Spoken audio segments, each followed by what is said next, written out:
Hello အားလုံးပဲမင်္ဂလာပါကျွန်တော်တို့ရဲ့ Football Knowledge Channel လေးကနေကြိုးလိုက်ပါတယ်ဘောလုံးပွဲတစ်ပွဲမှာ free kick ဆိုတာ game ကိုတစ်ခါတည်းပြောင်းလဲနိုင်တဲ့ movement တစ်ခုပါ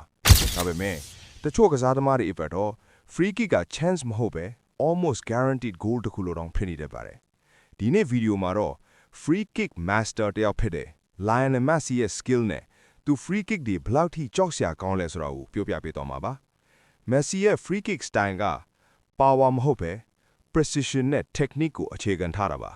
သူက ball ကို wall အပေါ်ကနေ perfect curve နဲ့ bend လုပ်ပြီး goalkeeper မထိနိုင်တဲ့နေရာကိုတိတိကျကျပို့နိုင်ပါတယ်တချို့ free kick တွေဆိုရင် goalkeeper က move မလုပ်နိုင်သလိုပရိသတ်တွေကလည်း ball goal ထဲဝင်မယ်ဆိုတာကိုကြိုတင်သိနေကြတယ် Messi က run up ကလည်းရိုးရှင်းပြီး short steps နဲ့လာပြီး body balance ကို perfect ထိန်းထားပြီး last touch မှာ spin ကိုထည့်ပေးပါတယ်ဒါကြောင့်ball ကလေထဲမှာ sudden dip ထူပြီး goalkeeper တွေအတွက် reaction လုပ်ဖို့အရန်ခက်ခဲသွားပါတယ်အချို့ goalkeeper တွေကတော့ Messi free kick ရတဲ့အချိန်မှာ wall ကိုတင်ထားတာတော့မလုံလောက်ဘူးလို့ပြောကြပါတယ်နောက်ထပ် interesting ဖြစ်တာက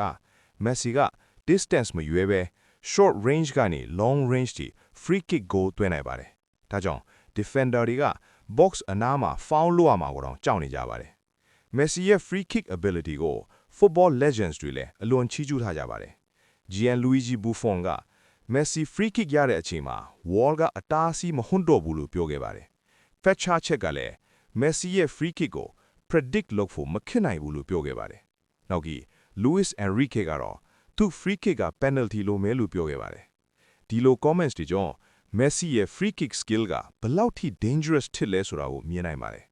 တချို့ပွဲတွေမှာဆိုရင် Messi free kick ရတဲ့အချိန် stadium တွေက atmosphere တောင်ပြောင်းသွားတာပါတယ်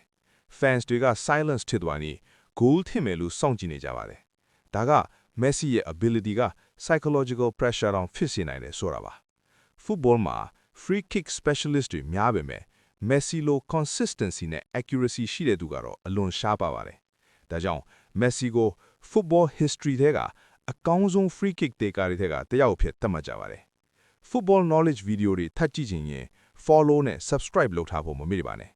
နောက်ဗီဒီယိုမှာလည်းဘောလုံးနဲ့ပတ်သက်ပြီးစိတ်ဝင်စားစရာကြောင်းတွေကိုဆက်လက်တင်ဆက်ပေးသွားမှာပါ